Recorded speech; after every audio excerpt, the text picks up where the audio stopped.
Yo, season 6, episode 38, 256. Maybe might. Maybe might. Roland starting his own DJing Saturday morning decoded podcast. When my kids were little, I taught them just ridiculous the basics of beatboxing. And so it was all I said you use the word boots. So you can do that. You have boots, boots, boots, boots, boots, boots. And then if you need a hi-hat, cats, cats, cats, cats, cats, boots, cats, boots, cats. And then I said, and then they're like, okay, we need something else. I'm like, then you do wiggle. They're like, what do you mean? I'm like, wiggle, wiggle. Boots, cats, boots, cats, boots, cats, wiggle, wiggle, boots, cats. And so there would be often we would be dropping when I used to do the drop-offs in the morning when they were both in childcare. That's when we'd be just kind of like bouncing along, throwing down some beats. Boots, cats, boots, cats, boots, cats. I like it. Mm-hmm. I like it. I like that you have a personal connection that means something to you, because me bringing it up has to do with a frustrated email of all the mights and the maybes. Always might, maybe, might. And that email just was like, hey, can you help with this? Because we might be running this. Maybe. And I was like, whoa. So Well, statements that they fold back on themselves too and they're many like, times. basically, all you have to do is, Roland, can you commit to this? If it happens, we need your commitment first. Yes, I commit. You don't need to use 100 mights and maybes. Yep, they're putting you in the barn. They're just keeping you in a stable. I'm in the stable. Fair enough. Fair enough. So before we went on air, I was talking to you about the tools, and I was asking if you still use the tools by Phil Stutz and Barry Michaels. Yep. Whenever I say Barry Michaels, it reminds me of Bret the Hitman Hart, because isn't his last name Michaels? I can't remember his first name. Shawn Michaels. Oh, Shawn Michaels, I think, was he was the other one of the half. wrestlers. I don't know. I don't know if he was part of the Hart Dynasty, the Hart Foundation. Hart Foundation. I forget if he was part of that good Canadian boy family. Anyway, I was just talking about the Grateful Flow. No, I lied to you. Well, we've talked a lot about Grateful Flow, and that is more automatic for me. Yeah. Reflecting on what I'm grateful for happens really often. I find that one fairly accessible. What's the projection of the love? Act of love. That one's kind of tough. The one that you're about to throw down on, the reversal of desire. The reversal of desire. That one. So anyone just checking in. We had a book club for men, which is an alternate universe for me and Chids, group of dudes that gets together kind of biannually, sometimes just annually, do a book thing. We're connected on other socials as well. The last book that we played through was The Tools by Phil Stutz and Barry Michaels. Really, really cool book about, I don't even know how I would summarize it. Just it's about optimizing it. Yeah. Optimizing your mental health, learning to get through issues and act on things that you want to be doing. Yep. So the reversal of desire. So just for our listeners, our millions of listeners, I'll just review what it is. So I made cue cards. So this is like a chapter of the book, and I narrowed it down to this little thing. So you use the reversal of desire tool when you need to take action that you've been avoiding. And there's two cues. The first cue is that you have you have to do something uncomfortable, and you feel that fear and resistance inside of you. That's the first cue, that the reversal of desire is the tool. And then the second cue is that whenever you think about something painful and or difficult, so the first thing you do is you focus on the pain that you're avoiding. I call that, well, I don't call it, the book says bring it on, so I wrote that here, bring it on. And then the second part is saying to yourself, I love the pain, and keep moving forward. And the third part, I know it sounds so like cultish, The third part, pain sets me free. Pain sets me free. And so what I wanted to say about this before we started, that I waited to I held on to until we started, is that I'm finding now that as I'm conversing with people about things I've done, like in a situation, I'll say, yeah, and then I did this. And they're like, you did that? Like, what? They're like, that's awesome. They're like excited about what I did, but they don't know the cost of it. So I'm like, no, no, there was a cost. Like, I didn't feel good about what I was going to do. I was scared. Mhm. I felt fear. I didn't want to do it. And then I knew that those cues meant that I had to do it. I had to I had to just bring on the pain. I love the pain, but it's true because now that I'm telling you this story to the person I'm talking to, I wouldn't be telling you what I did and how I did it, that action, what I refer to as leadership. I would have none of that right now if it wasn't for the reversal of desire. I would have found a way to avoid it, but Mhm. not maybe completely because my whole job could bring fear to me every day, all the time. But this is awesome. So I am finding that, like, reversal of desire happens often, grateful flow happens often. I struggle with active love, and I don't know if that's because I just don't want to love people. I Mhm. don't know. I don't know if there's something deeper within me that is like, you're just not, that's not who you are. It's not what you do. I do try to, like, just put myself in somebody else's shoes. I try my best to do that.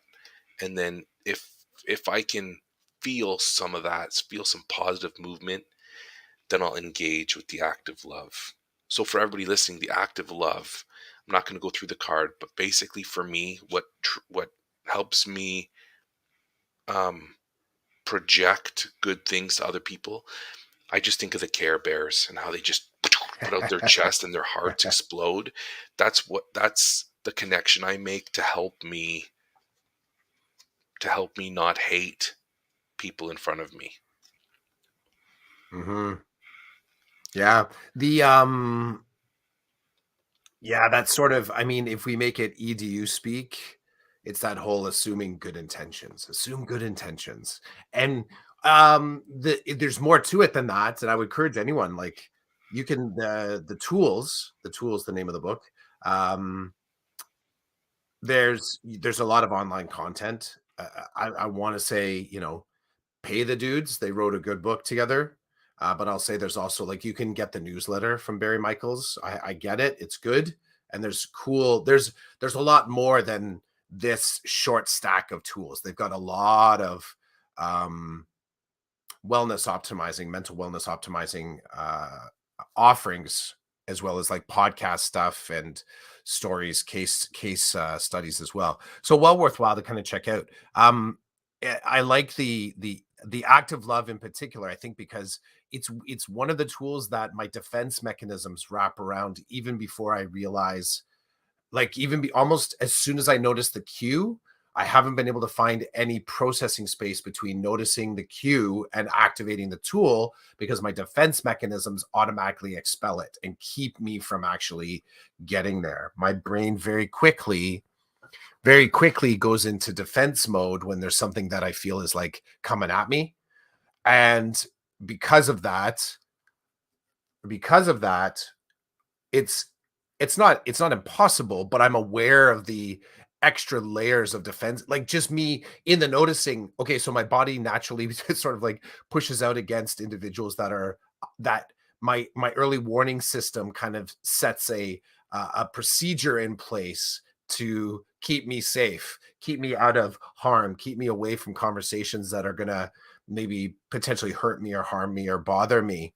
And sometimes that system is like on auto gun, like it just kind of takes it out, and it doesn't discriminate between, well, this is interesting and this is dangerous. Like, it doesn't discriminate, it just says that's something according to past behaviors. There's a warning signal there. It's very primal, incredibly primal, right? That old brain part that just says no, keep that away. um and the active love one is one, because I feel like out of the tools that I'm working on, in your short stack there of cue cards, that is the one that it only works when you externalize. It actually only works when you choose to connect with someone. Like, you can't sit there and just think you love the world unless you actively attempt to do it. Like, you can't assume good intentions unless you're put in a position where that could be questioned. So it is one of the tools that, kind of confronts my thinking, like, yo, Clough, you want to get better at this? You got to put yourself at risk here. Like, you have to put yourself at risk, because the other part too is to use the tool doesn't necessarily mean that you'll notice the gain on the other side. Like, so it's kind of like one of those whacked tools or one of those whacked mindsets that suggests this will make you better. This will make you better eventually. You won't necessarily see your personal bank account grow, but you will in some way be making the world a better place. Like, I feel it's one of the more abstract tools. And I don't know if I actually feel better about feeling better about people. Like, I feel like I want a short kind of like tip, or like some sort of like percentage of a payout. Um, I don't know if I want to be on the hook for this kind of abstract making the universe a better place. I don't know. I don't know if I want that, but I feel like the act of love is the one. I'll close on, I'll let you jump in for sure. The one that I've been using a lot is that reversal of desire. Like, that one, like, I've become obsessed with that one. Obsessed. And I've made moves and made decisions recently that are entirely based on reversal of desire. And I'm improving my competence in noticing where, I guess, damn it, as I'm saying this, I just have to use reversal of desire and active love together, I guess.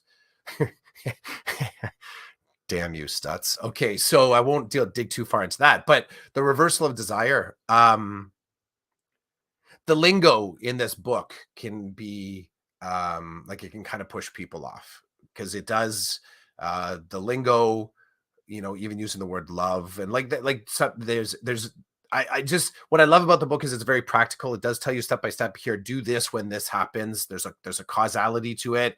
And it also says, if it doesn't work for you, your two choices are stop using it or just work harder. Like, that's really, there's no like promise that it's going to get you anywhere. It's just like, if you want it to take you somewhere, keep working the tool. But that reversal of desire, it reminds me a lot, probably a decade ago, encountering Mel Robbins and Mel Robbins' whole countdown thing, right? And a lot of us do this. We'll have a list and we'll prioritize it, top 5 things we want to get done. We'll tell ourselves, okay, just as you hit the snooze button, just one more minute, but we don't bother to count down the 60 seconds and actually launch. And I've really come to believe and notice how those moments of compromise create mental frameworks where you start to lose accountability for the things that you say you want to do. And I'm overcomplicating here, but I've noticed in my life, like, in the mornings when I get up to go to the gym, this is low hanging fruit example. When my watch buzzes, I now automatically count down from 5, and then I get out of bed. And I've learned to adhere to that countdown, because what I've learned is I like having access to that tool when I'm afraid, when I'm worried. And I actually use that Mel Robbins tool of 5, 4, 3, 2, 1 launch along with reversal of desire, because reversal of the desire is just telling you, go into the pain. I mean, you go stoic on it too. That whole, the obstacle is the way. There's different access points to this mindset. But I found what I was actually missing was the launch tool, the thing that I was willing, because what was the thing that I was willing to, no matter what, hold myself accountable to? So you notice this thing that you're like, I don't want to move into that kind of darkness. I don't want to move into that space. That's going to be problematic. That's going to make me feel bad. But that's where I have to go. 5, 4, 3, 2, 1, go. Like, that's and getting the shorter distance between the countdown and the noticing has been very useful for me. Very useful for me. So I like this. I like it a lot. And I would argue with anyone that's trying to wrap up the school. I'm not going to argue with them, but I would argue the value is that as we get to the end of the school year and you start to look at your lists of things that you're trying to get done, it can feel really overwhelming. There's a lot of stuff in the wrap up, right? Between the paperwork and the mental work and just the social work that you have to do.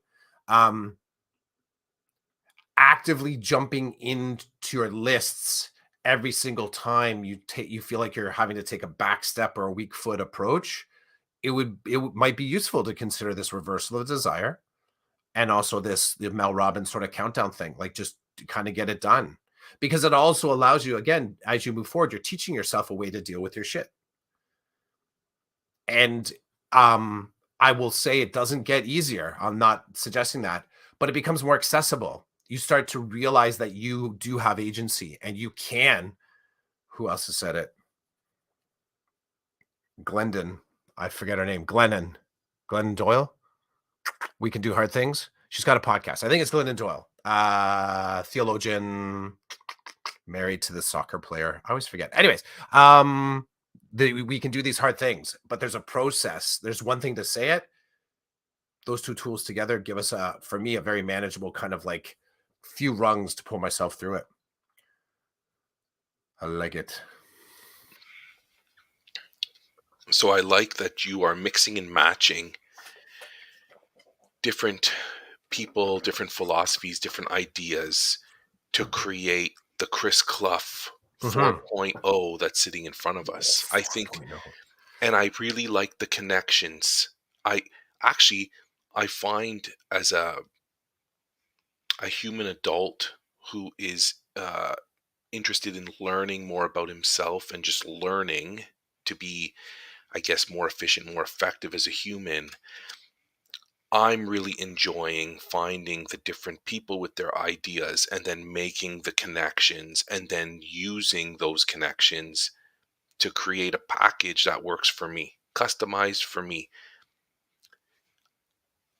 You've never told me your process of what you do to the low-hanging fruit of getting out of bed and getting to the gym. I know that you're there because you messaged me and you're like, I'm on my way. Today was good, or I wasn't interested today, but you've put together a package deal, a package toolbox that's built just for you. And I think that's great. It reminds me of when I was first reading about these tools, thinking, yeah, some of this sounds a little cheesy, but they did say in the book, you need to push yourself. You need to be hyper aware, because you're going to find situations where you're going to be like what I joked in the book club with all you guys. I'm like, so then this happened, and I literally had to like look through the book and look at the tools and remind myself which tool does what, because I need a tool right now, because I'm not doing something that I probably should be doing, or I'm frozen. I don't know what to do with the feelings I have or the thoughts I'm having. And so I would tell you guys, then I pulled, because the book was in my car for such a long time, I pulled out the book and I started flipping through to figure out which tool it was I need to use. Well, fast forward, I don't know how many months now of me with these cards. I've got cards here in this room and I've got cards in my car. I can tell you that gratitude, I thought I was grateful before the book. Now I feel like I'm more great. I'm taking more time to practice gratitude. But I'm also, active love seems to be like, oh, I'll say to myself, oh, this is an active love movement. Like I know it's there, even though I don't want to do it. And then the reversal of desire, talking to you about it this morning shows me that I've entered into more of a fluency with these ideas. I am using them. I'm not always aware. Sometimes I'm really aware. But now that we've had time accumulate, I can tell you that yes, in the beginning when I would use them, I didn't have a clue. Like I'm literally like, okay, I'm feeling anxious and I don't think I can do what's in front of me. And then I look at the pages in the book and I'm like, oh, I know what that is. That's inner authority. Okay, that's what I'm going to flex on right now. And then I would literally do it like a robot. And I tell people this all the time. It comes in very handy in my work, because I have people who I'm working with that are frozen. They are not going to do something for whatever reason. And I try not to be that guy that's like, oh, you need to do the reversal. I don't say that. I just say, listen, I understand what you're experiencing is difficult right now. I can see it in your face. I can see it in how you're communicating with me. You're bothered. You're upset. Guess what? They're like, what? I'm like, the universe has set it up so that I'm literally standing in front of you right now to talk to you about this. So this is what we're going to do. This is what we're going to do. Here's the plan. You good with the plan? I'm good with the plan. Then let's just get started. Whether you have faith in it or not, we need to move. We need to act. We need to do something because if you don't do anything, you never enter into action. You have to find some type of action, whatever that is. So I do use this all the time, not only with me, but with my work. And it's hard to love sometimes. And I'm sure you and I could help a psychiatrist or a counselor make a lot of money off of talking to us about that. But that's where it ends here on the Decoded podcast. Maybes and mights. Mights and maybes. Mites. This reminds me of the I like the reminder that I get when I look at, different philosophies about, one of the big set pieces in the tools is this idea of higher powers, right? They're these higher forces, these things that the universe it's the operating system, the OS for the universe, and that these tools give us we're not getting a backstage pass, but these are some of the doors that can give us access to some of these higher powers. And the thing that I really dig about checking out, and I'm riffing on you mentioning the blending that I've done for like my custom philosophy. I think anybody that I've kind of connected with their content and the way that they're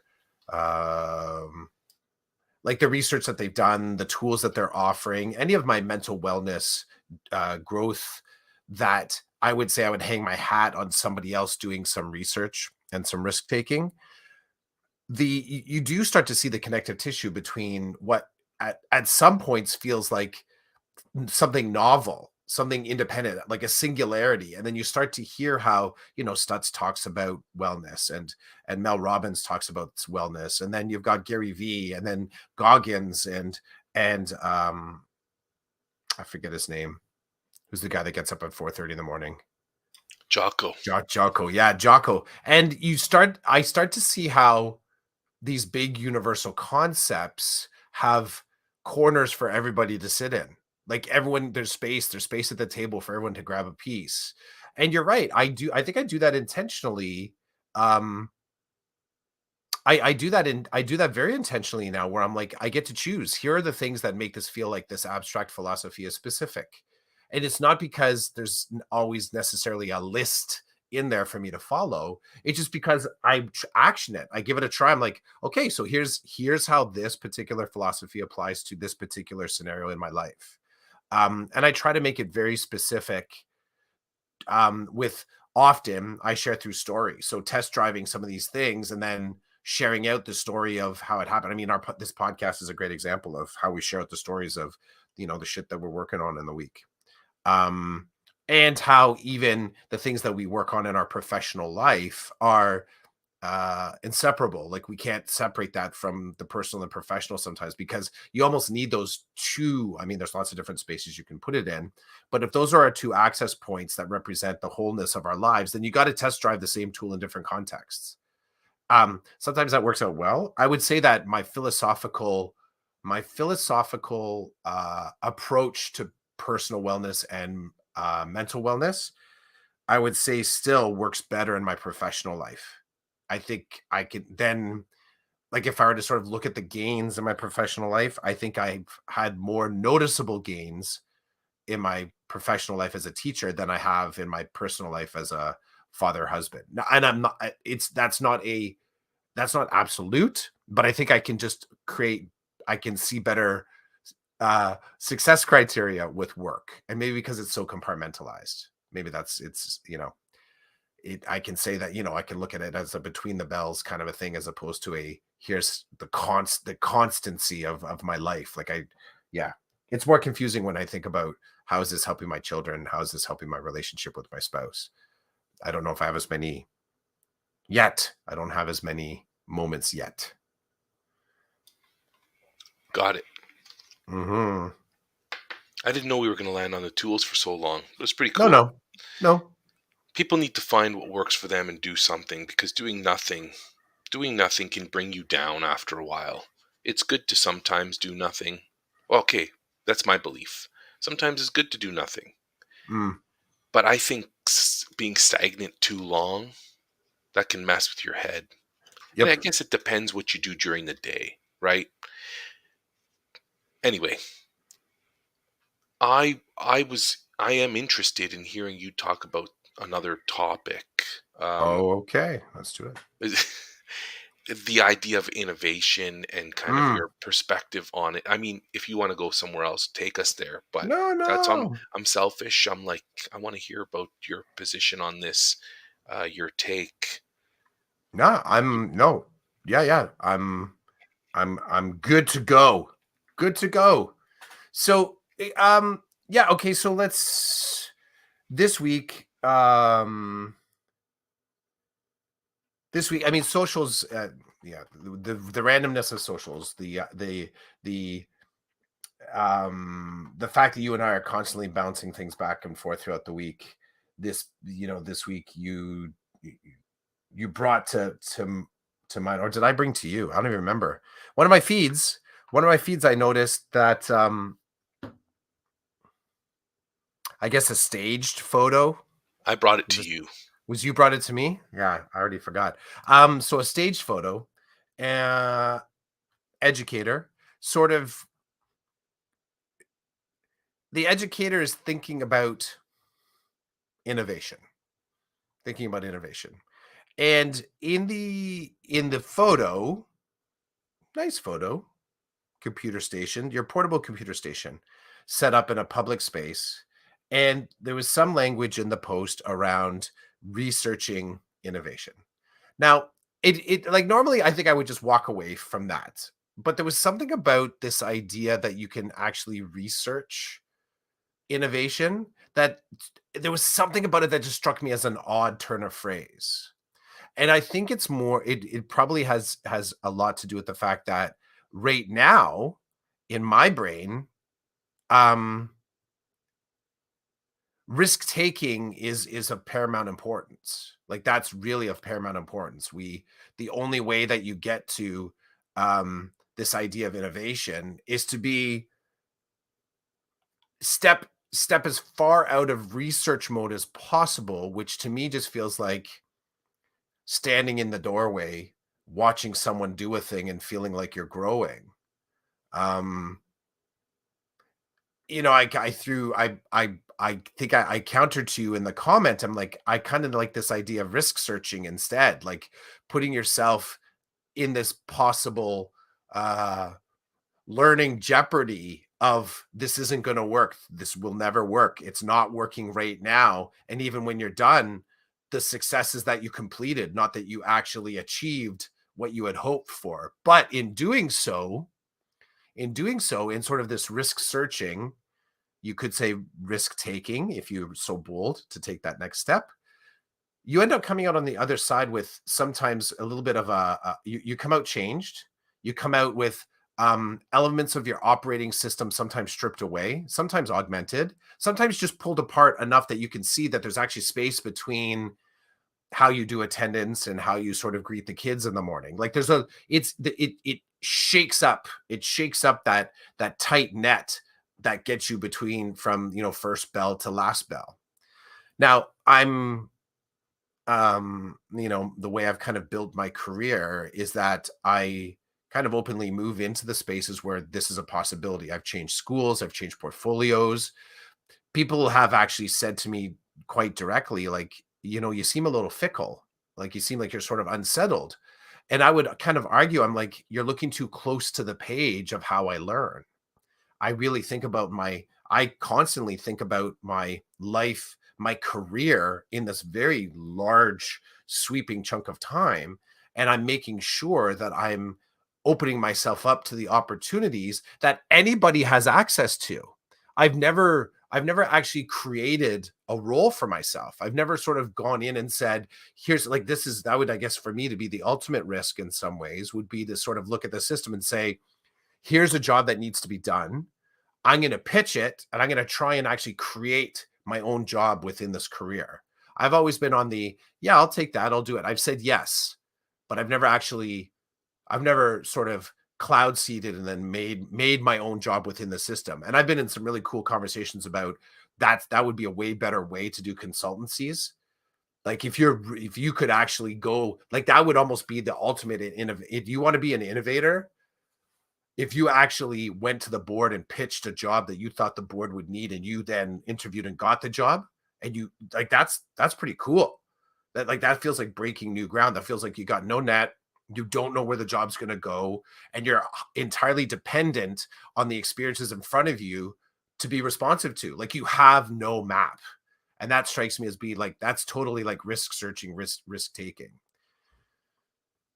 And where I kind of I'll wrap on this is just I think that how we used to talk about bravery in teaching and sort of doing things differently, I think evolved into innovation. But I feel like innovation has also been kind of co-opted by playing safe but differently. And where I'll kind of end on this is the discussions that you and I have had around the portfolios that we've had working with students where there isn't actually a map. You're grabbing tools because you have to take this hike through this space. So you have a base, and as you set up like these base camps along the way, but you actually are not directly answering or adhering to system tools. You're kind of sticking with the kid and like, okay, if this is where the kid wants to go, then I have to figure out a way. I use the word ambassador, but you have to find a way to sort of bring education to where they are. And so that was that whole thing from social media posts to me thinking about how well am I making sure, not bad start. How capable am I in bringing the education system with me as I sort of journey with these students, and me stepping into a new role in September with a different community classroom. This class is already in motion. Like it's not as if I have a fresh set of students and we're all coming in at the same time under an agreed upon kind of banner of this is how we're going to do this class. I think it's one of the first times in a little while that I actually don't have a grounding in some of the most necessary tools that I need in order to start to do programming in September. So I have sought out risk here. Like this is risky, and it's going to take um probably months for me to position myself within this class as someone that's trustworthy, someone that's reliable, someone that cares for the kids, someone that's creative, someone that can sort of just say no in a good way and say yes in a good way. Um, so yeah, when I saw that post of, coffee cup, computer, researching risk with no other context, I thought, the story that's being told here, I disagree with. It created I had dissonance. And I just thought this isn't the way that I want to do. This is not the way that I think I ever want to do risk searching. I never want to post or be that version. I had allergic reaction. Maybe that's it. An allergic reaction. I like how it sets you off and sets you up to get you Yeah. thinking about what works for you, Yeah. how you want to pursue that. That's what I really like about it. I think I'm finding a lot these days as I spend a considerable amount of time on Twitter and reading it and responding to people and things of that nature. Mhm. I'm moving from disliking things just to dislike them and finding that I'm disliking ideas or comments, but then reflecting on what they mean to me and how I operate. And I think Yeah, that's so important, so important. it is for me, like for everybody, it can be. But I think for me, it's important to read things and see things. I get that visceral reaction, whether I like them or I don't like them. And then I think, okay, well, what do I do with this? What can I do with this? the other, because part of that whole thing is, people say they avoid social media because of the doom scrolling and all the negative. And it's like, you can shift your mindset and your viewpoint so that you can do kind of what I'm doing. That if you see something that doesn't sit well with you, well, there's a few options. You can kind of move away from that particular person. You can block a person, or you can tell Twitter, this isn't something that I want to see in my feed, so to speak. But I think the powerful part is to let it bump up against your values and then reconsider your values. I like that Mhm. exercise of looking at, what is it that you value the most? How is this not in harmony with what you value? Do you need to change something? I have a friend who constantly sends me videos on socials of political viewpoints that are opposite of my belief system, generally speaking. Right? But he's a friend of mine, and I like him, and we get along. We have a lot in common. But when it comes to politics, we seem to be on opposite ends of the spectrum. Mhm. And that's okay because we both listen to each other. And for me, what he's done to help me with my view around politics and what I value, it's given me a clear picture of what I'm about, which is not necessarily the politician or the policy. It's right at the heart of it. How do I feel about the way we should live as a society? And I tend to lean towards helping people, policies that are going to help people, um, actions that are actually going to help people. Because I'm a person and I could find myself in a bad situation. And if I get into a situation like that, I would like to think people are going to help me. And that's what I always say to him. I'm like, dude, I get where you're coming from, but what if you were the person on the other end of that policy? What if you were the homeless person? Or what if you were the person who woke up and you were like, "Oh, I'm not straight." Like, if you right now you fit in the cookie cutter mentality, but what happens if you don't in some realm? Do you want people to push back against you all the time? Like, these are the conversations I have with them. I don't talk anymore about the leader or the party. I talk about, at the end of the day, how do we want to treat each other? And if he lands on, if I get myself into a bad situation, that's my problem, then that's his perspective. But Mhm. I laugh and then I say, if you end up in that situation, someone like me is going to help you, because my value and my philosophy is that I will help if I can. And Mhm. so you'll be sitting there in a corner thinking, oh, okay, well, this is my life. Nobody's going to help me. And somebody like me will come along and say, let me help you. You shouldn't live like this. Um, he sends me lots of Andrew Tate stuff, and Whoa. really, Yeah, eh? yeah, like, not he doesn't always he doesn't always believe in what's being said. He's saying, look at the other side, because he's so bothered with the one side that he's very open to having people expose the other side. That type of thing. And some mornings I'm like, yeah, I'm not watching this. I have no love for that guy, so I'm just not going to watch it. But other days it's like, no, I'm going to watch it. I'm going to hear it, and I'm going to see how it bumps up against me. And, you know, sometimes some of these weirdos say things that make sense, but I might dismiss them because they're weirdos, and it's a package deal. They could say something really intelligent about the recent COVID pandemic and how media was playing with certain messages.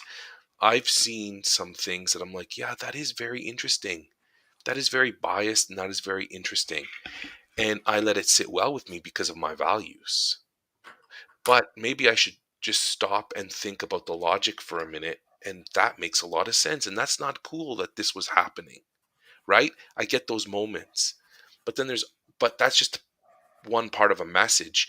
If your whole persona is to operate a certain way, and you're constantly saying negative things about other humans, it's hard for me to get the nugget that might live within your rhetoric, because in order to get to that nugget, I have to expend a lot of energy focusing on, I need to listen to your message, I need to be open-minded, and I need to be critically reflecting, and that takes a lot of friggin' energy. That's like a CPU that's got like 15 windows open and not a lot of memory.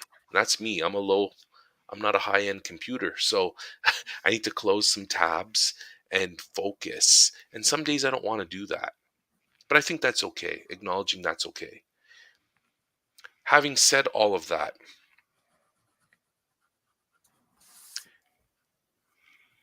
I want to end with the idea that it's important to know what you value, because if you use those signposts along the way, I think you're going to go in a direction that if you get lost, you're not going to sit in the corner and cry. You're going to be like, okay, I'm lost. I need to refigure things and I need to get up and keep moving. It's all, for me, it's this motion business is big for me these days.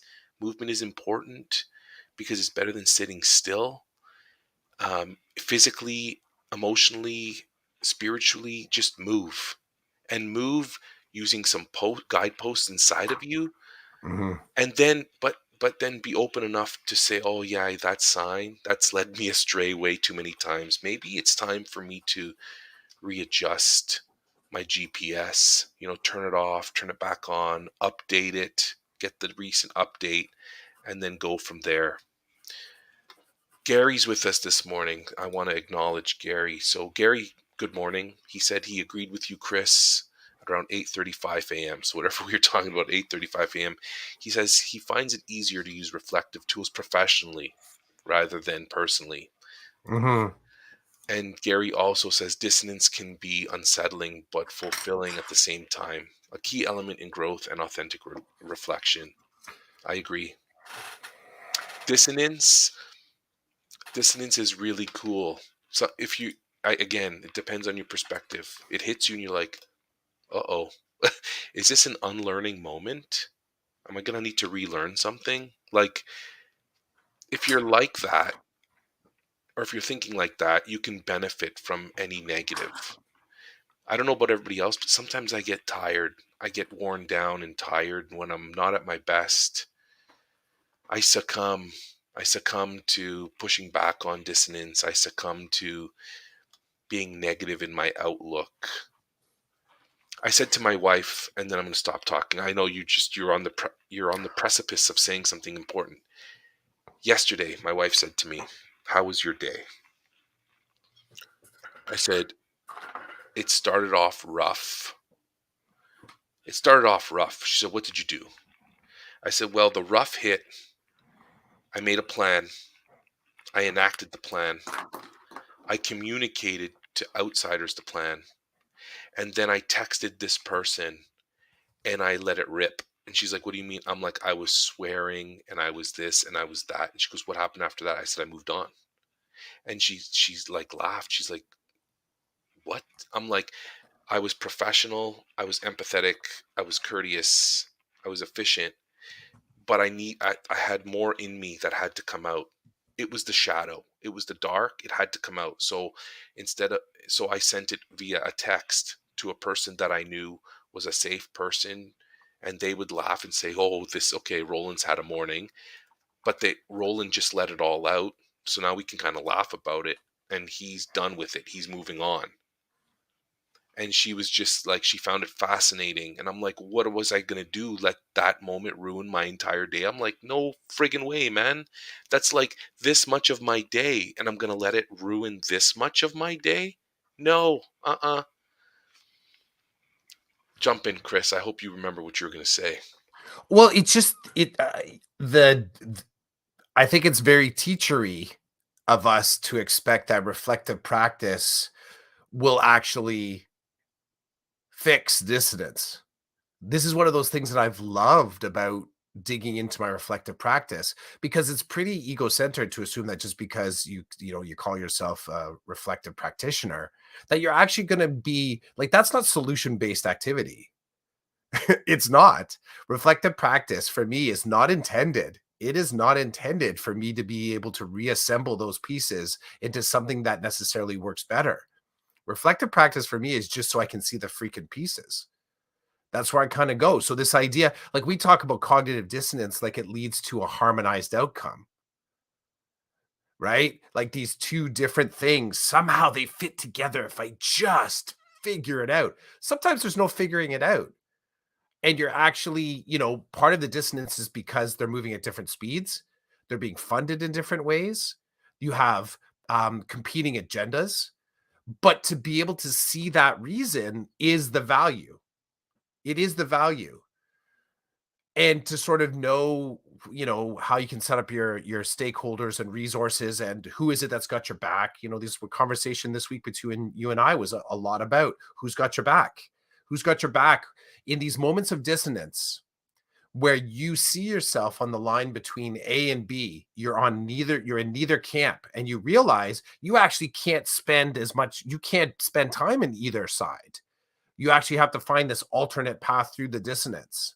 So just by noticing that, school resources, how it will not meet student needs. The low-hanging fruit is to somehow synthesize and say, well, we'll figure it out. But to find that third space that like, no, I can't even come back to this dissonance right now, because now that I've called it out, there actually is no path back to that space. You squeeze yourself out of the dissonance kind of loop. You got to take a note, take a phone call, take a sip, take a walk. And you sometimes realize that there's an element of zero sum in it. There's no extra pieces. There's no extra way to kind of understand it. And I think it's important to kind of notice that sometimes, because then you are in a position where you need to seek out risk. You need to sort of, we talked about this whole leaving our lane, leaping fences, whatever L alliterations we want to do at this, right? But looking for risk means you are on a solo mission doing something that could not be answered through this reconciliation of dissonance. And I find, more and more that what I'm actually seeing is the matrix. I'm getting a better peek at the machinery and the systems that are actually telling me this is the only way to sustain student success. And I'm getting more and more into these spaces like, that can't be right. And I'm shifting to, this ain't right. And deeply into, I shouldn't be seeking right. I need just to seek something different here.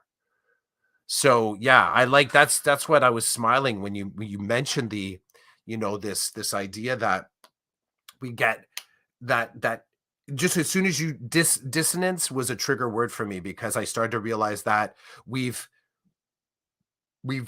edubabbled it into a space like somehow it has to lead to a successful end.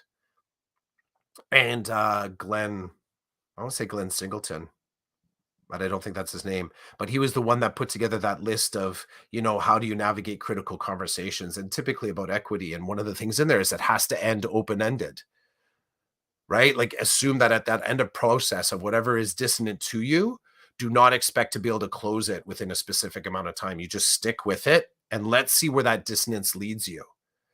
So dissonance isn't the answer, it's the door.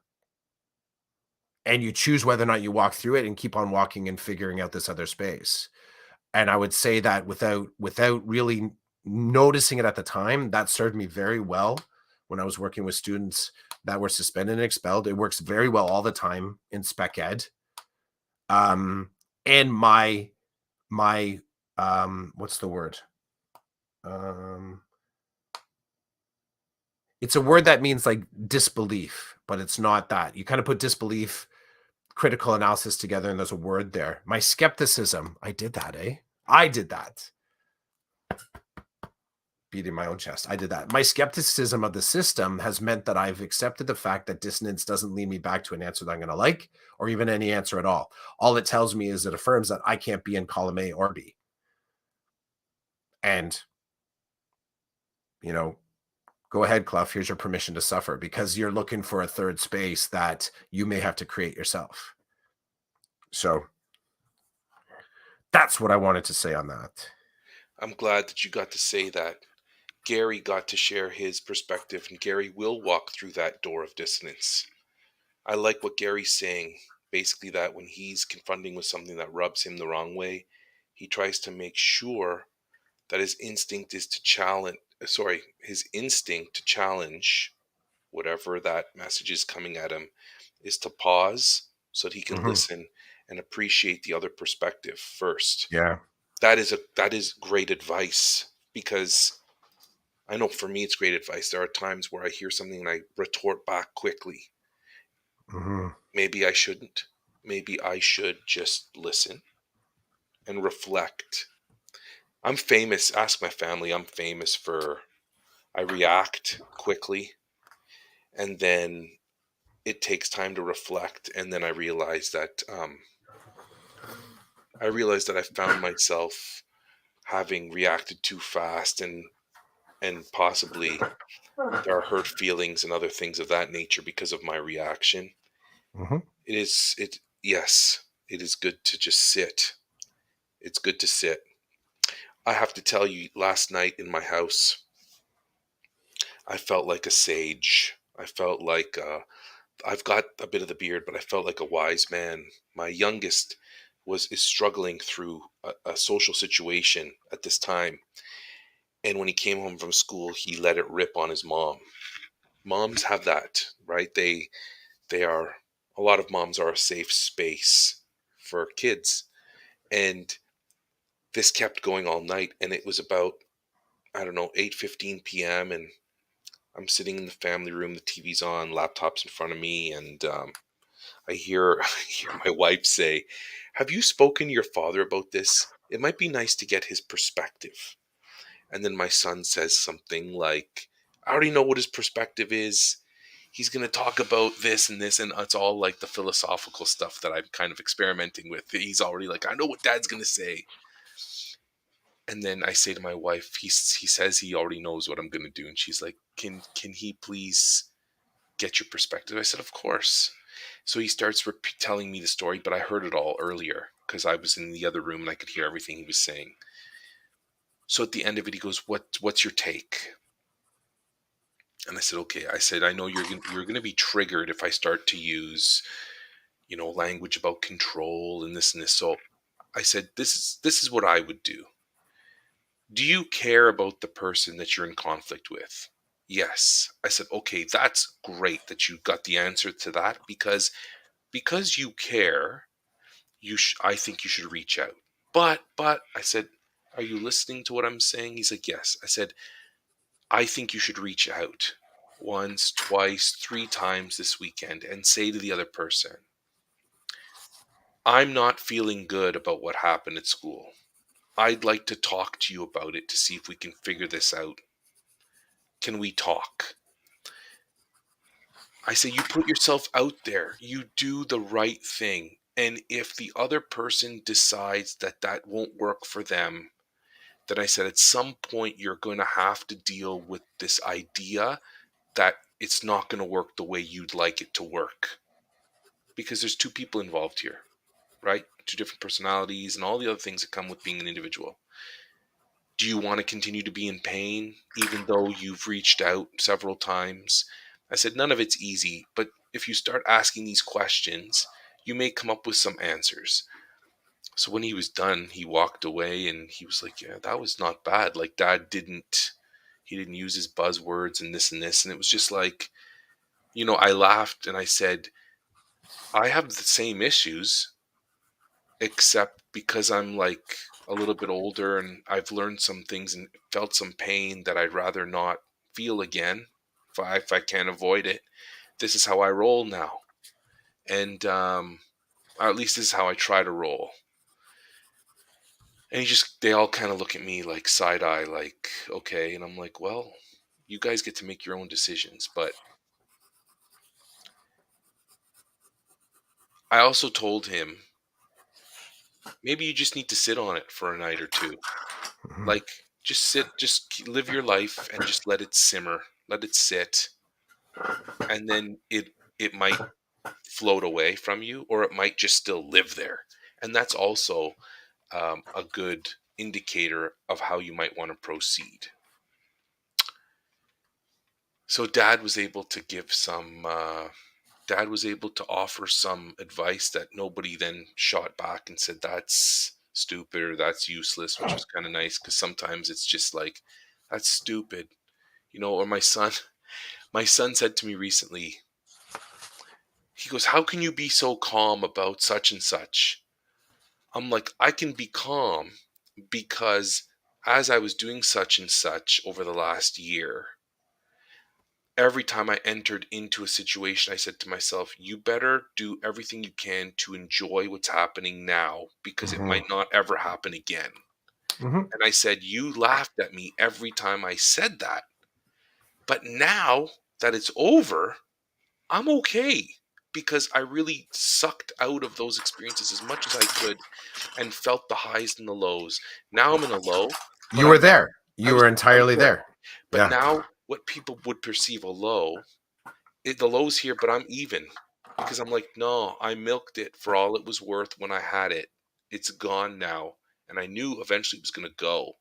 So I was present and I was aware and I wanted to collect the good things while I was in the middle of it. So Mm-hmm. now I'm not looking back saying, I wish, I wish, I wish. No, because when I went into it, I did everything I could with it. Now it's over. So the cool thing about that is I'm okay with that door closes, another one's going to open. And it's important for me to continue to be present because it will end. The good and or the bad will end. So be present, collect what you can, do the best you can, however you see that best, and then go. Again, it's that motion, right?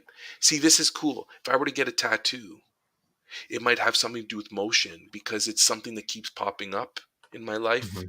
It's important to me. I could see that somewhere on my my forearm or something, Mm-hmm. but I'm not going there yet. Maybe someday, I don't know. That's where it starts with visioning. With the visioning. I remember when we first met, you were talking about military tattoos. It would have been, it would be in a parallel universe. It would be cool for you to have those military tattoos right now, and then to now be talking about this new kind of thing that you would want to adorn yourself with, like just to have concrete kind of examples of that growth. That's my perspective because I really do. Someone last night at the show, the play I'm in, they were talking to like three of us, three of us of six all have visible tattoos. And one of the individuals that doesn't have tattoos asked one of my castmates, how many do you have? And it was interesting because that's a conversation that happened. Like I've been asked that as well.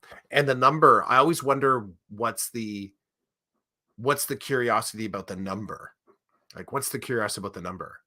Because for me, when I look at the tattoos that I have, I don't think about the number of tattoos. I think about the different stories that they represent for me. And then from there, I actually I can tell you the number of hours that I've sat in the chair for each of those stories to be put on my skin. So it's an interesting little kind of like flip flop there, this sort of inside outside perspective. And I'll just circle back to I like you talking about that tattoo because I could totally see you with something on there representative of emotion. Then my brain is like, okay, how do you, because I draw a lot. I'm like, how would I represent that in a tattoo form? Like what would be the image that would match your feeling of motion? And you find that sweet spot between the two where whenever you looked at it, you'd be like, yep, that's motion to me. That is motion. And that's a good story for me to remember. I like you being dad as Sage. I like that you get called out as in they know. Because that's their dissonance, right? They get what's going to be offered to them. I think you found the third space there somehow, right? And that's not a psych out. I think that just comes with the experience of being dad and listening to, as you like, you were there in the conversation, and when you needed to sort of grab from experience, you still managed to kind of stay in the conversation. You didn't go too far away, like you said, using the jargon, which can be distancing when you're in these support, entirely distancing. I've found it far more useful to talk about education with using as few education terms as possible.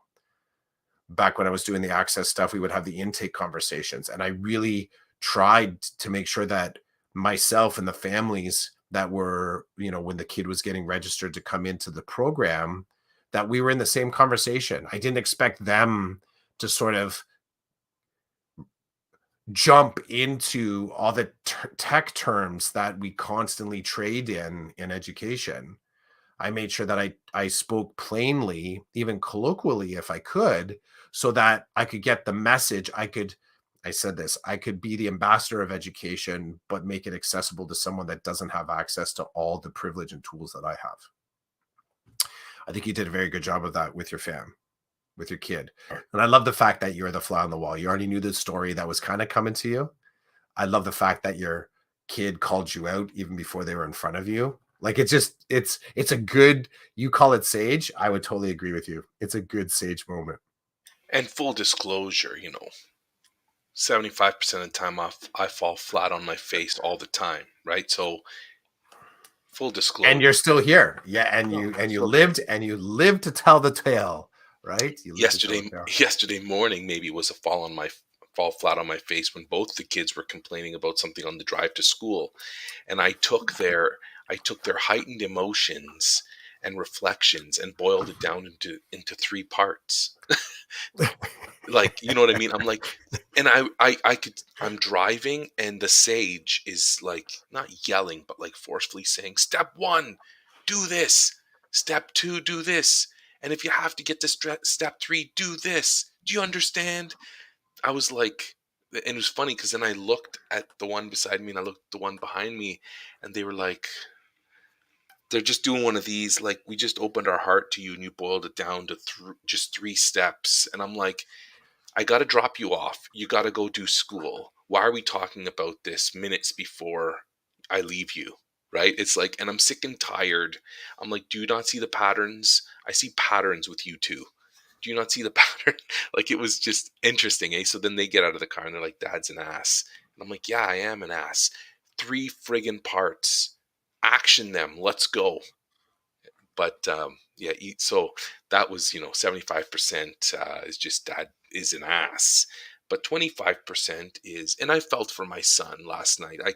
He's struggling with a social issue that all kids struggle with, right? So I want to say to him, don't worry, in 5 days this won't be an issue anymore. But then I'm just like dismissing his thoughts and feelings, and I don't want to do that. I want to honor them. Because as I say to my boys, hey, stop bugging each other and picking on each other. The rest of the world is there to do that to you. You two need to be together. You two need to kind of stand for each other. I'm their dad. I should stand for them. I should back them because there's a million other people who are looking to tear them down. So I should live by some of that philosophy that I express to them. I want to say before we shift gears, just Rochelle, if you're here, can you let me know if you have my service, my school board service certificate, or did it get sent back to the black hole at the board office? Because I've been using that story. I've been using that story since I found out that my certificate was sent off to a school that I don't work at. I don't even have a student at that school. And I did share the story with the HR superintendent. That it was awesome. I had an equity meeting, and she chairs the meeting. And something came up. I'm like, I got a story for you, and they sit back all happy, and I'm like, it's about HR. So put your seatbelt on because I got nothing positive to say, and you run that department, right? So here we go. Here we go. Yeah, it was fun. They laughed, but nobody said they were going to fix anything. So we talked. Oh, sorry. Entertain us. No, I was just like, you entertain them for a moment. I had fun. I had fun with it. I'm the only teacher right now that on that team. I'm the only teacher on that team. So there's a VP there's the HR superintendent, there's an elementary school principal, there's a secondary vice principal who's now been promoted to principal. I think that's it. So I'm the only teacher, so sometimes I need to remind them, hey, you people up in your ivory tower, don't forget the people on the road. Don't forget the front line, because even I'm being accused of forgetting about the frontline workers. But Mhm. my claim to fame is I'm still in the schools with the kids and the teachers, so I see the looks on the faces. I can hear the frustrations. I still see it and feel it, even though I'm not part of it, so to speak. Right. A teacher the other day said something. Oh, you must love this and this. I'm like, hey, everybody's got their thing, right? I'm not going to dismiss yours. And then they're like, what's your thing? And then I give them an example of my thing. They're like, whoa, that happened to you? I'm like, that happened. So it happens. We all experience the positives and the negatives, and we go from there. Let's try to be as kind to each other as we can be. That's what our union boss says all the time. Everybody's in the same boat. Let's try to be nice to each other. And I'm like, you're forgetting about politics, my good friend. Mhm. The power Yeah. plays that happen in all buildings all the time. And that's also that is the privilege of power. To You will never I have never heard anyone that doesn't have power say, "Can't we just all treat each other well and be kind?" I have never heard. I'm open to it, but in the spaces where I've been talking equity, I've never heard someone that's been disempowered or squashed use that as a, can't we just all get along? That doesn't happen. It typically comes from individuals that do have power when they want to sort of like emotionally manipulate you in, into compliance, right? It's not structurally an effective statement to say, regardless of the cultural, religious, spiritual, philosophical background. If we're dismantling some of these tools, we have to kind of try to move away from feelings and look directly at structures, tools, strategies that are actually crushing people, right? That's another podcast, but that's, yeah. You hit a nerve there with me, because I, Uh-oh. I I just think and feel like I spend all my time with underprivileged people, Yeah. according to the system. When you look at, Yeah. if it's a system perspective, I'm spending all my time with people on the lowest rank of privilege. Yep. Not only, like, never mind that they're students and so they're there to comply and they're there to do what we tell them to do, but there's all kinds of layers, and sometimes I get lumped into that layer. I get lumped into, well, you're the one that deals with the less privileged, so we're going to treat you that way too. And it's like, whoa, check yourself, because I'm about to wreck you. um, we're not going to do that to people, I like right? that. We're not going to do that to people. And I the cool thing about what you just triggered in me is that I will operate with that notion that I'm dealing with someone who has no perceived power. So I let them vent. I let them express what it is that's going on. But then after a little bit I do start calling them out. Right? I do. So when they're given privilege with me, in terms of creating a plan to move in a forward direction, I am ultra sensitive to the idea that they need to agree to whatever it is we're talking about. If they constantly say they don't know, or they constantly say, yeah, that's not going to work, then I say, like, okay, um, it looks like I'm doing all the heavy lifting, and that's not cool, because that's what's gotten you in this situation. Everybody else doing heavy lifting, everybody else making decisions, and you just not going with it because you won't speak. So I need you to communicate. Do you agree? Do you disagree? And I'm telling you, if you disagree, you need to step up and be part of a solution and not always be part of the problem. So I'm doing something here that might be difficult for you. I'm giving you power. I'm telling you that for the most part, I'm going to listen to what you're saying and I'm going to try to action it. I'm the only one that's going to do that right now. So do you want to push back, or do you actually want to do this? The majority of the time they say, I want to do it. There are some that have said, I'm not doing this. And I'm like, oh, shoot. Okay. I don't know what to do next, because if they literally don't believe that their voice is going to be heard, then it's bigger than just me. It always is bigger than me, but I can't help there. I need to continue to explore. So recently I've had people be part of a solution, be part of a plan, might not even be a solution, just a step forward. And then when it doesn't happen, I pull up and I'm like, what's going on? I didn't force you to do anything. So what's going on? What part of this doesn't work for you? What part of this are you pushing back on because you said these things, not me? Then they're like, oh, shoot, this guy really did give me some privilege and some power. He did allow me to speak, and now I'm stepping in my own garbage. I'm like, yeah, you're used to that. That's part of your world. I'm trying to show you another world. I'm trying to show you I don't want to use the empower. I don't want to use that word, but I am a person who is here to try to figure out what's happening. And part of figuring out what's happening is having you share your experience, and then observing, right? Share and observe and act, and all that's happening all the time. And it's really cool what I see. The data that I gather is really kind of fun, because I'd be, oh, look at what just happened there. I pushed you to take a risk. You took the risk, and I just saw somebody stomp on you. And then I pulled them aside. I said, hey, I'm not blind. I just saw you get stepped on, like with a big boot. And then I laugh. And they're like, you're crazy. I'm like, no, I'm not crazy. I'm gathering data. I saw that person just step on you. The same person that says they're here to help you just crushed you. This is interesting. And then I say this, now I kind of get a vibe for why you don't want to be here or talk to that person. I see that. And then I say to you, my foot's up. I'm not stomping down right now. I'm going to stomp down when you deserve it, when you and I keep building and then you keep breaking. Then I'm going to step on you because you're wasting my time and you're being disrespectful to me after we've taken time to build relationship. After I've stepped out of my comfort zone for you, I will and do expect that back at some point. So this isn't just a one-way relationship. It's a two-way. You just don't know it yet because you're so broken or you're so uninterested, but it is a two-way relationship.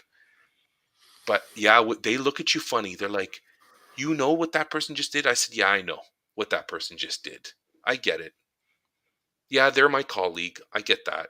But do you understand their perspective? Maybe you should try to understand a little bit of their perspective too. That'll help everybody in the situation. When I get to that point and I can talk to people like that, it's friggin' awesome. When I can talk to parents like that, when I can talk to kids like that, when I can talk to staff like that, it's awesome because then I feel like we're in a place where something good could happen. Something good could happen. And yeah, push back on me if you don't like what's happening. I've been getting that a lot lately too. There's a lot of people who are treating me like a fast food restaurant. They pull up to the window, they tell me exactly what they want. Then when they go to the second window, if they don't have what they ordered, they're pissed. They want their money back. They want they want to give me back everything I just gave them, but they want more. Yeah, man, I feel the burn when they get to the third window. There should be a third window to complain about what you missed at the second window. They're pissed. And I'm like, bro, last time I checked, that wasn't fast food. I'm slow cooking with the family in the back kitchen. You're going to wait half an hour for this good food. The other part to that, you lit up in me this um one of the spaces in equity that I'm still trying to understand, but I'm starting to notice more, is this idea of making, I don't know, I don't even know how to say the word exactly, but this idea that somehow students not doing school is exotic and that only certain individuals can do the work with them. And I've been brought to this idea from other spaces, learning from a colleague, Victoria, who is both the liaison and teacher for FNMI programming. She's at the school that I'm at. And recently, there was a community event in the library. And one of the things that she made clear is that this particular ceremony that was happening was for the community. Now, the challenge was that this particular thing was happening in the middle of our library. So, and in our library, there's a staff room and there's my classroom as well.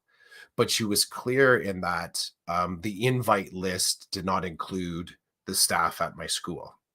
And she had sort of mentioned that she was not comfortable with the idea that staff or students would be standing there watching.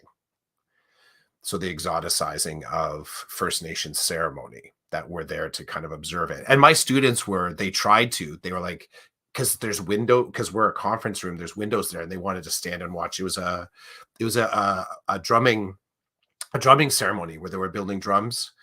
And in her words, they were birthing the drums, and they were having a ceremony around this, and it was a 2-day event. And my students were like, "Can we just stand and watch?" I'm like, "No, because you weren't invited in." So that there's a respect here that we're going to comply with.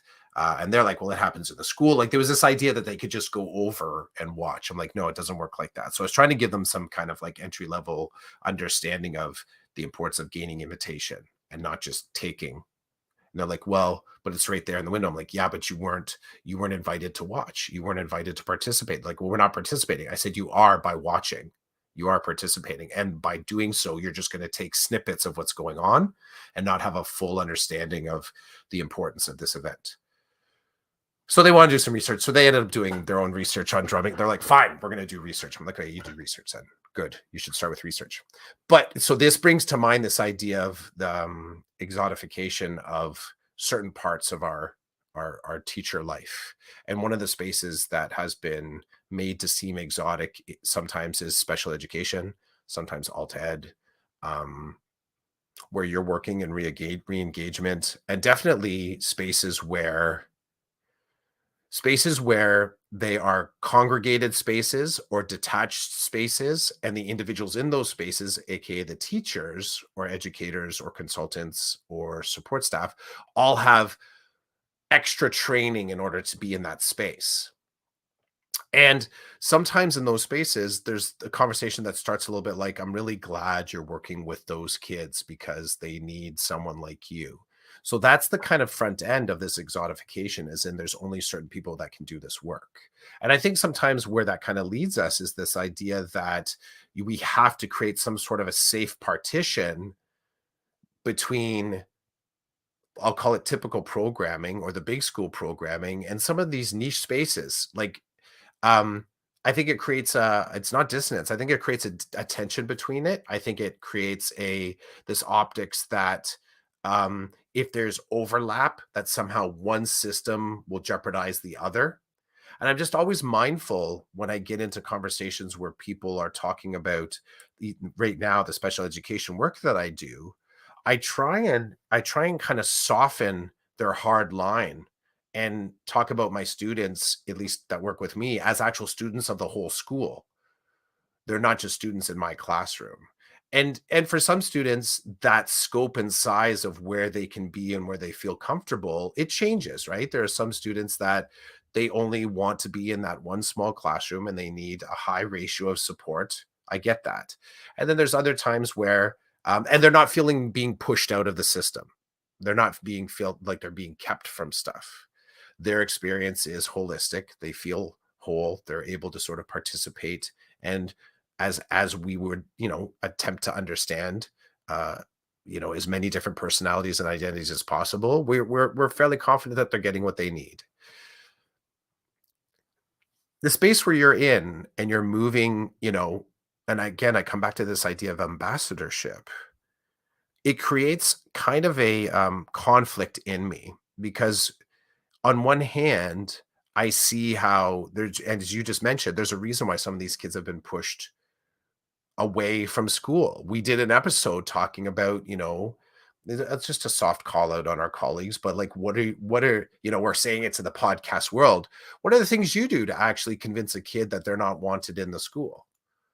And that's a good reflective question to sort of start to parse out or pull apart, our own pedagogies, as in, where do we misstep?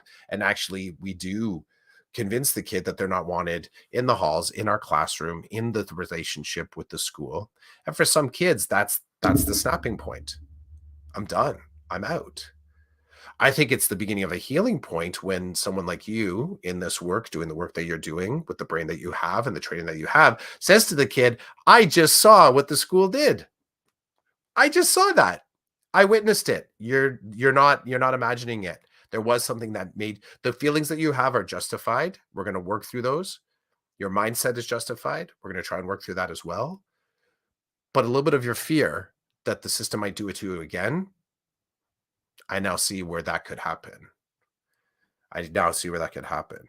And to take this discussion and take the exotic nature out of it, I've always thought it be the heart of some of the work that you do, because you're gathering evidence that you now show to the system and say, this isn't just the kid languishing back to old language that you started with. This is actually where the system knew it would be able to do this to the kid. And the kid's not going to play that way anymore. They're not going to come back to the space that they know doesn't support them. So,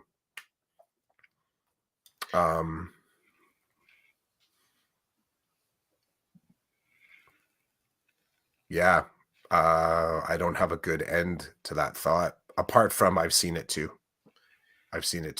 And when a parent says it, I think I believe them.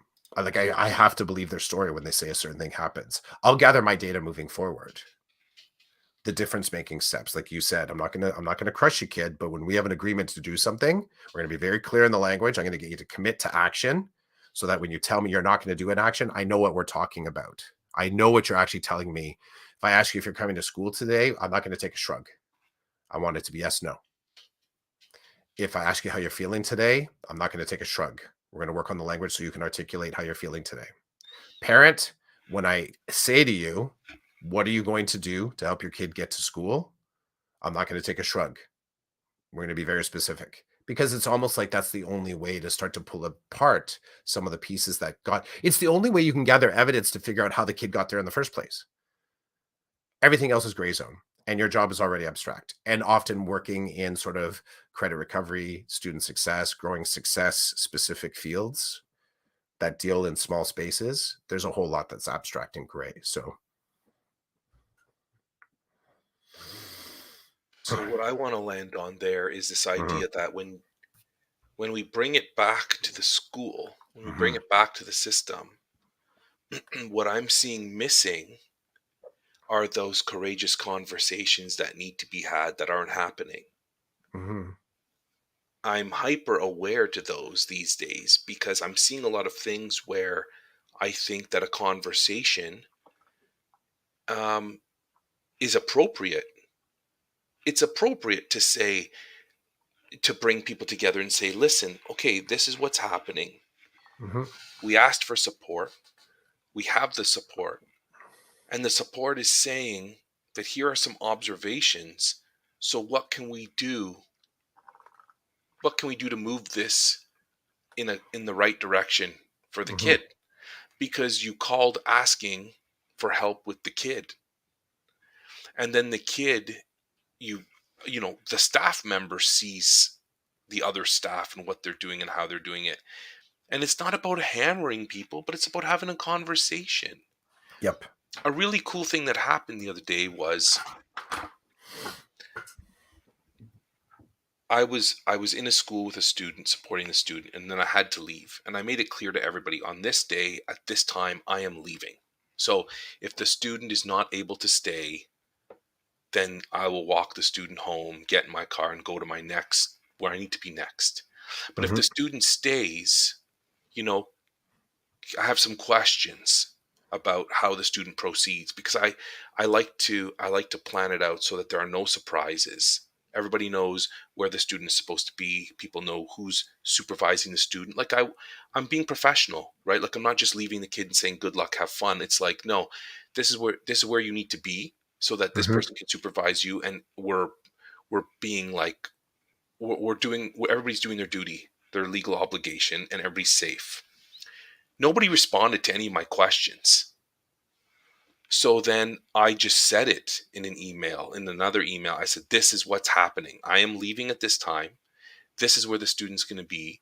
And because the student's going to be in this space, I'm assuming there's a collective of professionals who are in that space who will supervise. If you're not going to answer my questions, I can't just leave the kid without any clear picture of what's going to happen. So if you're not going to tell me or say that won't work or this won't, I'm telling you and I'm out. So I'm packing up my stuff. And one of the people that's going to be supervising the kid comes up to me and says, "Okay, you're leaving, right?" I said, "Yeah."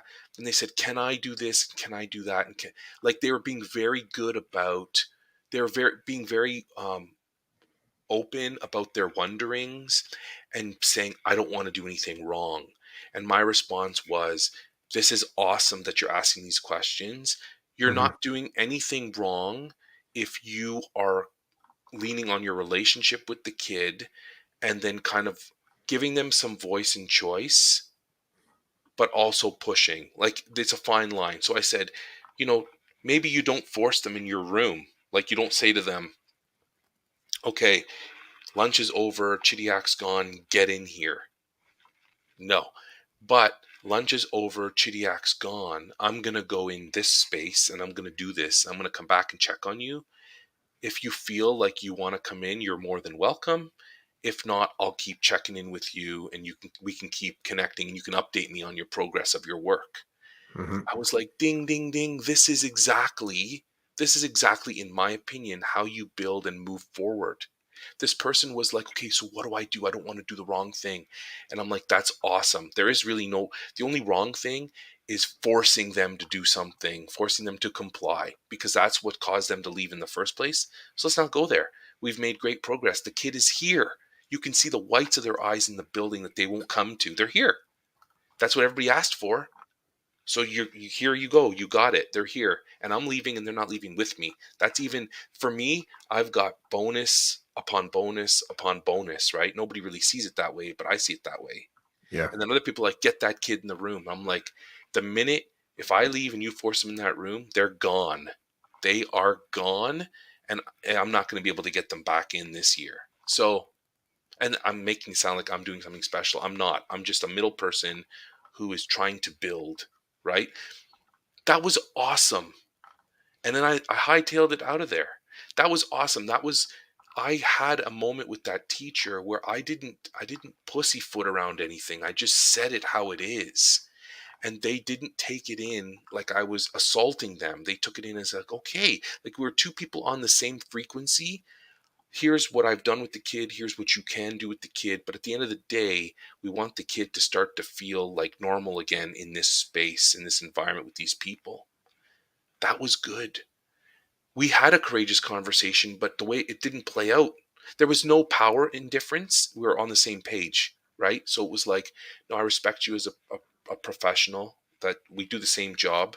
She demonstrated respect towards me, and we were able to talk straight. That's not happening. That's not happening. People aren't talking straight. People who are in the positions of power aren't having the courageous conversations with the people who don't have as much power. The people who don't have as much power are certainly not going to initiate the courageous conversations with the people with the power unless they're really pissed off and they're like, "I'm just not doing what you're going to tell me to do because it's not going to work," and they explain why it won't work. So it's like, I'm not seeing that. So that's based on our conversation right now. I can say with certainty those conversations are not happening, but we're being encouraged as leaders in the system. Our leadership training, our if you're in my district and you're formally learning how to become a leader or like hone your leadership skills, one of the main points in the process of learning about yourself is the courageous conversation piece. But it's not happening. It's not happening with the leaders that are already in leadership. And I'm doing my best to not judge. Like I don't know why they're not doing them. I'm not in the role, but everybody's telling us to do them, but the people who are supposed to be aren't. So what are we missing? Where's what's why is there a black hole? How do we fill it? Yeah, people's feelings are going to get hurt. Uh, Depends how you do it. Depends on the situation. But I'm like, you called me for help. I'm here to help. I'm not seeing things that I think make sense for me to see or to be part of. And I think I told you in a message this week, if everybody's got the answers, then why'd you call me? Because the Hmm. first thing I say is I don't have any answers, but I'll look into it and I'll collect the data and then Hmm. I'll share with you what I'm observing and what's being given to me, what's information's coming my way. I will share that with you. We can build a plan. But if everybody has the answer, then why am I here? Am I just a puppet? Right? Am I just part of the somewhere in a paperwork you say you called this person for support and it still didn't work? Like that's another those are great conversations too, right? Why am I here?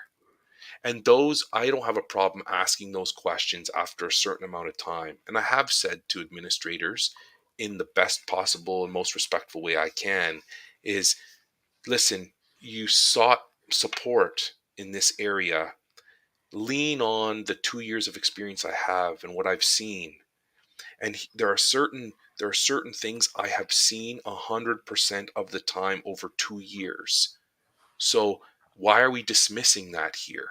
Why won't you listen? Why won't you lean on my experience? I'm coming with all of it. And I can tell you certain things like moving fast with any of the students that I'm engaged with. It hasn't worked. Not once has trying to speed up a re-engagement plan worked. I'll tell you 100% of the time it's not worked and it's caused regression. 100% of the time. Speed it up, Roland, or I'm going to speed it up when you leave. And then I'm like, oh, the kid's not at school for a week. I wonder why. Right? It's too slow. Yep, it's slow. I told you that from the beginning. So but again, I remain as open as I can be. Maybe there is a way to speed things up. If I discover that, that's a gold nugget. I'll try to use that. But 2 years, Clough, speeding up a re-engagement plan hasn't worked once. It's failed and it's regressed. And yet everybody they want to order their re-engagement plan and they want to suck it up and make it work. But guess what? After they eat that sped up burger, they feel like shit after for a couple of weeks. And like, maybe I shouldn't order that fast food again. Combo number 5. Right? That's what they're looking at the menu. I'll have combo number 5. Yeah. Yeah. You don't have to convince me. I'm I not get it. trying. Yeah, I get it. I appreciate. I totally see it. I see it. I see it. That the system has no, they aren't the arbiter of relationship building. They don't get to say, because that, and again, it's different languages. You ask the rhetorical question, but part of the actual answer here is that the system, we'll say the educational system, heck, the school, is an intoxicating uh power structure. And there are things that we've been taught since the beginning of our education. There are things that we've been taught since the beginning of junior kindergarten that we are now still rooted in as teachers 20 years into our careers. And some of these thought traps are actual lanes that are, it's plinko, right? Dunk, dunk, dunk, dunk, dunk, dunk, dunk, dunk. Problem falls through the sort of things and falls into the columns in the bottom. This is the reality. This is the water that you swim in. So if I circle back to one of the things that we talked about at the beginning of the pod, that that projection of love to individuals that are also being kind of squeezed by the system, which are sometimes the leaders that lead us, whether they lead us directly or they're just a part of a leadership team, they too are being pinched by the exact same system, and their mindsets formed by this exact same power structure, and their expediency to sort of, I accept, I this is what I call out. I would, the same thing that you said to the kid. I see how that moment you almost got stomped on. I've said the exact same thing to administrators. I've said the exact same thing to them. They've checked in on me working with someone. I'm like, I'm not going to update you. They're like, why? I said, because you can't do anything with the information. And they kind of looked at me and they started to say, well, can you CC me on the email? I said, I'm not going to do that either. And they're like, what's going on? I'm like, because I know where you're at with your job. I know this, me CCing you in this moment right now where we're both talking about helping a kid. The only reason you're asking me to CC you is because you want to catalog and sort of put this in a file somewhere. There's nothing for you to do right now. I got this. I will come back to you when you and I need to work on a thing. And they're like, okay. I said, are you okay? They're like, I'm okay. I said, because I don't, I said, if I CC you, or if I CC you, is that useful to you? Like, if you tell me it's useful, I'll CC you. But I have a high suspicion you're just sort of kind of putting something into a file folder so that you could say that you have it in a file folder.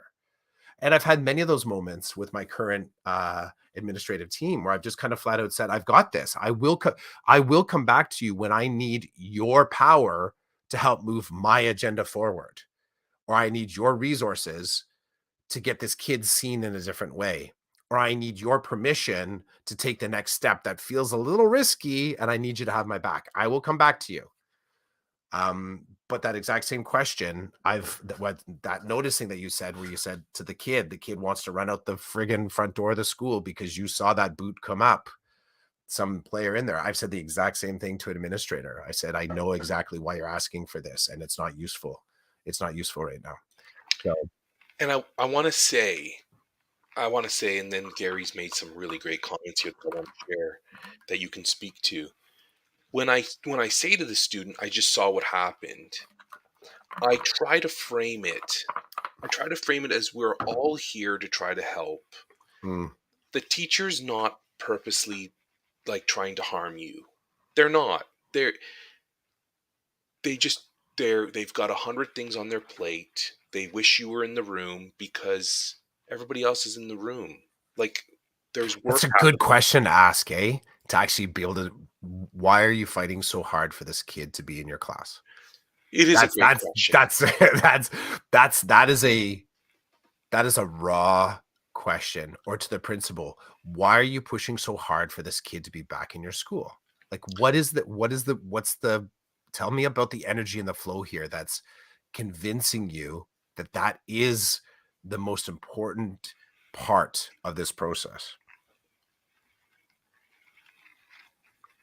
That happened at a meeting that I was at where I may have told you about this, where the student was in an intake meeting, and the plan that made it to the table, all of a sudden they were talking about how they were going to schedule courses. And I'm like, whoa, hold up. I said, I think that it would be better if we just spoke to a simple plan of, what are you, insert student's name, prepared to give with your attendance? Will you attend once a week? Will you attend twice a week?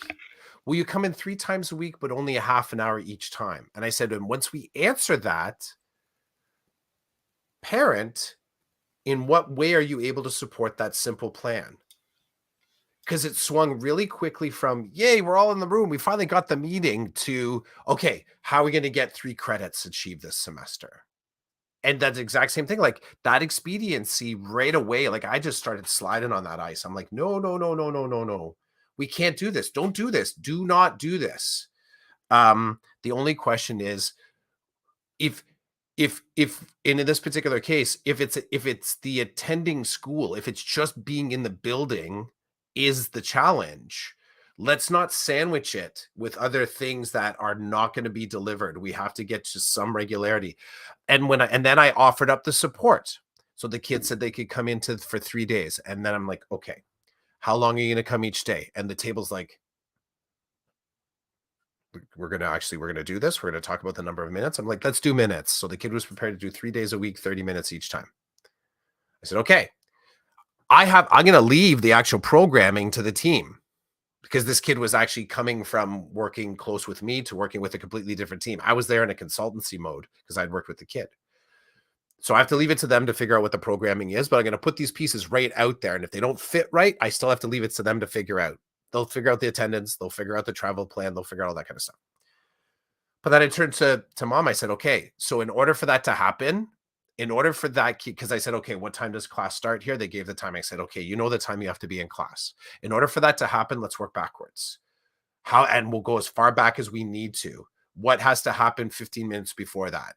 And they're like, oh, and like, okay, what has to happen 15 minutes before that. They're like, okay, I was picking arbitrary chunks of time, but I figured 15 minutes kind of is a reasonable amount of time for both the kid and the family to kind of schedule their life around. And we got back to is that in order for the kid to actually make it there for 9 a.m., they had to have a plan that actually started at 7 a.m. Now that was just the getting ready for school part and getting to school part. And I said, if you would also like some support on what the routine the night before could look like in order to sort of do a good sleep in order to activate that plan at 7 a.m., I'm there for you too. I can structure that out for you. And then it started to come back up again. Okay, so what courses are we going to do? I said, you know what? And I'm taking cues from James Clear here. What I loved about James Clear, the Atomic Habits, is that one of the parts when he talks about starting up if you're starting from his perspective, starting up like a gym routine, you are building a routine just by waking up. Keeping a commitment to yourself to wake up at a certain time is the beginning of the routine. Putting your gym clothes in a bag is the beginning of the routine. Sorry, another step in the routine. Getting up, changing into those gym clothes, going to the can, and sort of thinking about you're about to leave, you're going to the toilet, that's part of the routine. Getting in your car with all those other steps, another step. Getting out of your car and walking to the front door of the gym, that's another step. Walking down into the gym or in through the door, that's another step. And if at any point you turn around and go back, your only challenge is the next day is to replicate all those steps. Just don't step back from what you've established that you're capable of doing. And then you push one step further when you're ready. And all of those are building that sort of like that. They're the vitamins of building a routine. That's where this kid was at. This kid didn't have those first steps of even getting to school, staying in school, staying in a classroom, let alone like, okay, let's start to work on a ENG 1P1. Let's start working on, grade 9 English. We don't even get to grade 9 English if the kid's not getting out of their bed. We don't need to include that in the thing right now. The kid will let us know. And everyone at the table knew that this wasn't going to be a short process because as soon as I started to say that, they're like, holy, like I'm like, yo, I get task analysis. This is my background, but this is how you break it down. And this is how you also get a gift along the path. If we're actually, and I'm not suggesting this whole gold star for little successes. I'm talking where this is a gold star because the kid has never done it before. So yes, that is worth sort of saying, check box, you did it. Now keep going. And the only way you get any satisfaction out of the check box you did it is as long as you're not putting too many checks in old boxes. You have to put new checks in new boxes. So add a little bit more, add a little bit more, add a little bit more. Your process exactly. But this comes back to the expediency of sort of like, we're not going to double tap. We're not going to put that in the plan right now. I've said it a different way. Curriculum is not what's going to help this kid right now. Even though the fact that we're talking about school, we're going to talk about school differently. I ranted too far there. Sorry, man. I don't mind. This is what we do here on Decoded Podcasts. Yeah, we do. I'm used to the strange looks now. I'm used to the strange looks. I don't see it. They're not as strange. You notice them. Now you start to see the different flavors of strange, right? You start to like, you can kind of like, okay, that's strange is they're curious. That's strange is they're worried. That's strange is I'm about to make them angry. Right. Yes. And I was just about to say that the strange where they're open to hearing more is excellent, right? Mm-hmm. If you look at me in a strange way, but you want to hear the method behind the madness, I'm happy to share with you why the first 3 times I meet with the kid, we're just walking around the neighborhood. I'm happy to tell you why I do that, right? There is a reason. I'm not just willy-nilly doing things. And I'm breaking it down to such a minute level, like you explained, that I'm trying to build these new connections in their brain. Right. I've joked with people. I don't know if I've ever told you this, but when I wake up in the morning to do my exercise and I don't want to, there is a trigger that I've set for myself that once it's triggered, I'm in. And that is the minute I put my running shoes on. So I keep telling on those days that I don't want to do it, I just tell myself, you just need to put your shoes on. Get your So shoes on. Yeah. Yep. get up, go to One the simple thing. bathroom. Yeah, use the bathroom.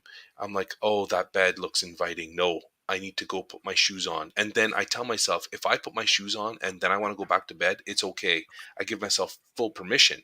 So I'm even tricking myself in the trick. I'm like, just put your shoes on first and then you can go back to bed. And then it's hilarious. I slip my foot in the shoe, I'm like, let's go. It's time to rock. But until I put the shoe on, I keep telling myself, you just got to put the shoe on. If you put the shoe on and then you're like, I'm going back to bed, it's I, good. s- I see the teenager side eye in it. There's like the one Oh, half you like saying, "Really? I just have to put the shoes on. That's all I have to do." You're like, "Oh yeah, you only have to put the shoes on." You're like, "Okay, I'm gonna put on a shoe," and then you're like, "I'm good to go." It's like, see, I told you, you just had to put the shoes on. so that's the trigger for me. Now, I could back it up. I could Yeah. back it up. But I got to be careful because I could back it up to I get up and put my socks on, but I'm still in the bed. So if I put my socks on, I'm like, I'm going back to sleep. I did what I said I was going to do. I'm screwed. To put my shoes on, I have to get up and use the bathroom. I have to walk downstairs to the basement, turn the light on. Like there's 5 steps before I'm near the shoe that are going to help wake me up. I already know that. It's part of the process. But this is what I'm doing with the kids. This is what I'm trying to do with the kids. You know, Mhm. yesterday I had a kid who was not complying. Not, and usually they comply at this point in the game. They're not complying. The parent says, okay, well, now that you're here, that's the other thing too. I get a text, the student's not happy today, and they give me the flavor, and I say I'm still coming over. So tell them right now, Mr. C is still coming, and he expects to walk in Consistency. school. You're doing your thing. I'm not just because you've texted me this negative news that I'm coming. So tell him I'm on my way. When I get there, it's like, oh, do you guys want to go sit in a comfortable spot? I said, nope, we're not sitting anywhere. This is not going to be long. And the parent is looking at me like, what are you doing? I'm like, I'm going to know in the next 2 minutes whether we're walking to school or not. I'm not sitting down. I'm not negotiating. We're past that point. Yep. We're at the point where I lean on relationship and say, you said you were going to do this. Hmm. I'm here to do this. Let's go. I pulled out the wand that everybody thinks it's magic, and I did the spell, and it didn't work. It didn't work. So I said to the student, okay, well, hey, thanks for talk. So then I brought it back to what success have we had here? You came out of your house and you talked to me, and you knew what I was going to do.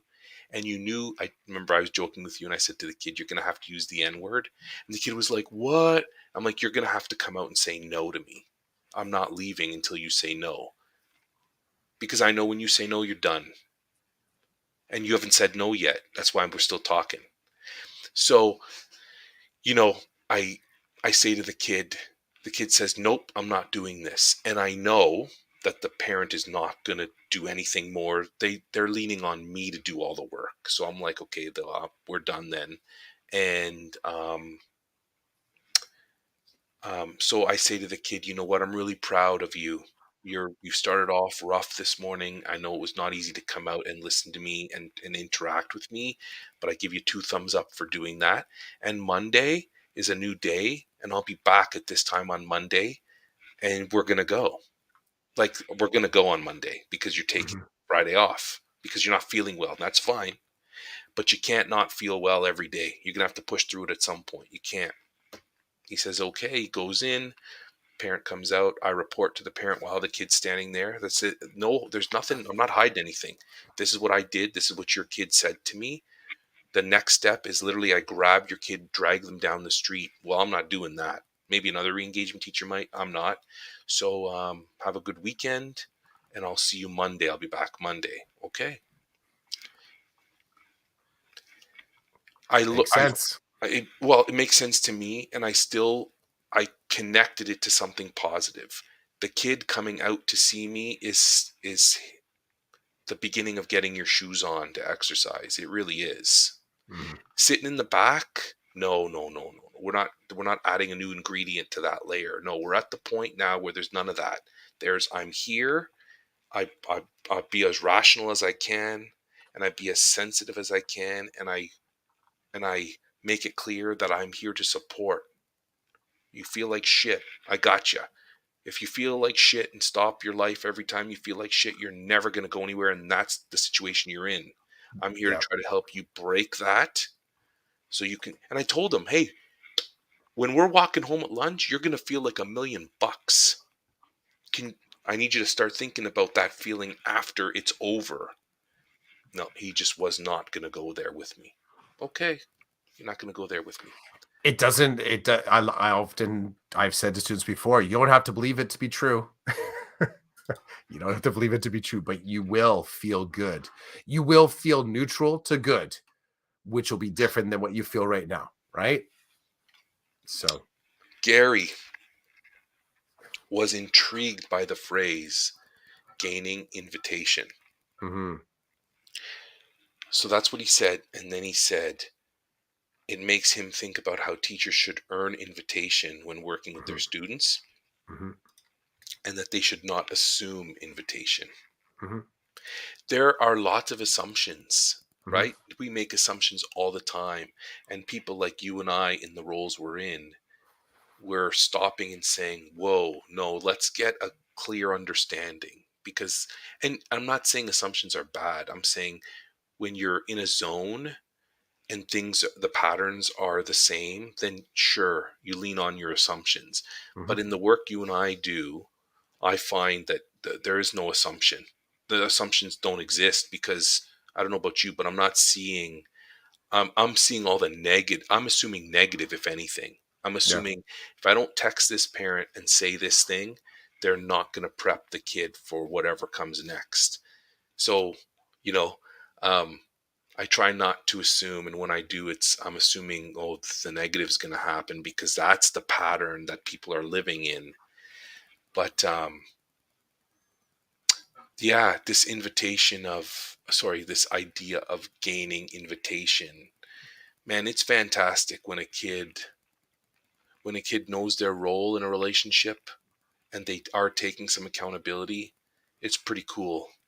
It's pretty Mm-hmm. cool, and it makes me want to honor them more when the honesty, using their voice and saying no or saying yes. And I'm like, you said yes. How come you're not doing your part now? That's not cool to me as a human. That's like me telling you I'm going to do something, then I don't do it. And then you're going to be like, Chidiak's not doing what he said he was going to do. It's the same thing. It's the same thing. There's no difference there. And yes, there is a power. There is power differential. I'm the teacher, you're the kid. But guess what? I know you don't comply. That's my bread and butter now. I work with people who don't comply. So when they do, I laugh, right? When I'm like, get your shoes on, let's go for a walk. And then they do it, I laugh. And they're like, what's so funny? I'm like, I told you what to do and you did it. Isn't that awesome? Yeah. Wouldn't it be awesome if I just said to you, get your backpack, we're going to school and you're going in the classroom? Then they Click, laugh. click, They're like, click. that's not Yeah. happening. You know? I get to have some fun. I used to play. Yeah. Totally fun. I used to play with that. One of the schools that I worked at, I used to always go to a movie theater that was very close to it. I enjoyed going to it. And if I saw students, I would run into students regularly. And at that time, so this is a bit of a dated moment. I hope it's a dated moment in all EDU, but this is a dated moment for me. At that time, our school had a no hat rule. Don't even want to dig into that. I hope every school has eliminated or figured out that hat rules don't make better students. Anyways, but I would mess with that, and there'd be a group, and it typically were individuals identify as boys. We're wearing the baseball caps, backwards, sideways, whatever. So I kind of cruise past a group, and I would just kind of dig into excuse me, boys, can you just take your hats off? And I would just keep on moving. Now, often I'm wearing like one of these hoodies, and often whenever I could, I would get my name put on the hoodie. So most of my hoodies have like that across the back. Mm-hmm. So they all have Clough on them. So I would hear them like, what? Clough. Because they would, a good percentage of them would start to take their hats off because they're so they're built. The response is built, right? That's how they respond. I think my chair just broke. That's not cool. No, I see what it was. It's all good. We're good. We're good. Something fell off my table behind me. Anyways, but like you said, getting in their head, getting in the student's head in a good way. We're not manipulating the invitation, but they offer up enough that you can actually have a conversation. You get enough information that you can start to build a plan. And I always say with my students, you know what? Having a conversation ideally means that you're porous. You're taking in stuff from the other person. That is when you know you're in a conversation. And inevitably, if you take things in, you're going to change. You can't not change. Something about you changes. Small way, big way, in between way. But I always thought to myself, when I'm trying to help kids grow, that they're craving mentorship in some way, if I can convince them of something, that's a good next step, and also have them believe that they thought of it first, that's a double win. Because that's, you don't even sometimes have to call it out afterwards, but sometimes that's fun too, depending on the relationship. I'm like, oh, look at you taking my advice. They're like, oh, no, I'm not. I'm like, okay, not taking my advice. All good. Well, Chris, time for breakfast. I'm gonna go cut the grass. Yeah, we'll see. Hey, I like that. Hold on, let me make my screen. Oh, neat. What does it just say underneath Decoded Podcast and date? Yeah, and then hashtag love is love, hashtag Pride 2023. So nice. Happy Pride to you and your folks. Same to you. Yep. I think we have the Pride Parade here, so I think I'm gonna take a little bike ride to the downtown at some point just to kind of check it. I thought I might try and check out the farmers market too. So that's all happening down. Plus, there's this arts festival at one of the parks right near downtown. So could be an interesting day. All of which to say, I ain't mowing the lawn today. So gotcha. Yeah. I'm mowing the lawn, and then I think I'm going to spend some quality time at Costco. No Wi-Fi there. Wi-Fi is always sketchy in there. I can never get a text out because I arrive there and I forget half the stuff I'm supposed to get. It's funny you say that, yeah. Because I can't just go to get a couple of things. Whenever I'm there, I make sure I take a paper list because I can never do the thing that I need to do, which is like text Karen and say, what was that other thing that I didn't write down? So I got to make sure that I write it down. Thanks to everybody for listening, and thanks, Gary, for your comments today. We appreciate it as usual. For sure. Oh, and happy Father's Day to all the father figures and fathers out there. Yeah. Day. That's true. I did. What? And I did forget about that. And you know what? And happy Father's Day to Jean-Guy, the guy that I talked to this morning. The ex-Vietnam vet. That's insane, man. Born maybe Canadian, and then they moved the border, and then he was American, and then he was drafted, and that's then he was doing maintenance in the parking lot this morning. So I had a conversation with Jean-Guy, 77 years old next week. Jean-Guy. That's amazing.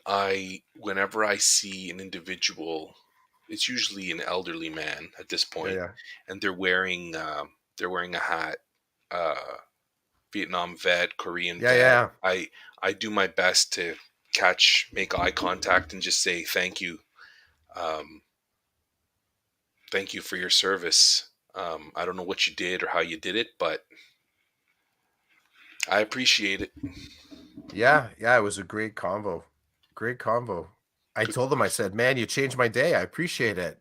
And he was kind of like, he was dadding me a little bit because I had parked in front of one of the garbage cans that he needed to clean out. Mm-hmm. And he was kind of saying, look, like, if you're here in the morning on the weekends, I got to do this work. It would be better for me. Tell me flat out, better for me if you just parked a little further away, like don't block the garbage cans. He goes, because then I won't block your car. And I look over and his truck was parked right behind my car. So I wasn't going anywhere until he finished emptying his garbage can. Whereas if I had just parked 2 over, he could have backed his truck up into that spot and just done the garbage and driven away. But if I had done that, I wouldn't have met Jean-Guy. I wouldn't have met this dude. So that's cool, bro. Yeah, it was a good morning. A little bit of a gift first thing coming out of the gym. So Well, have an awesome day. Have an awesome weekend. yeah, you Uh, too, man. Stay out of trouble downtown, and we'll Mhm. talk to you later. All right. Peace. Peace.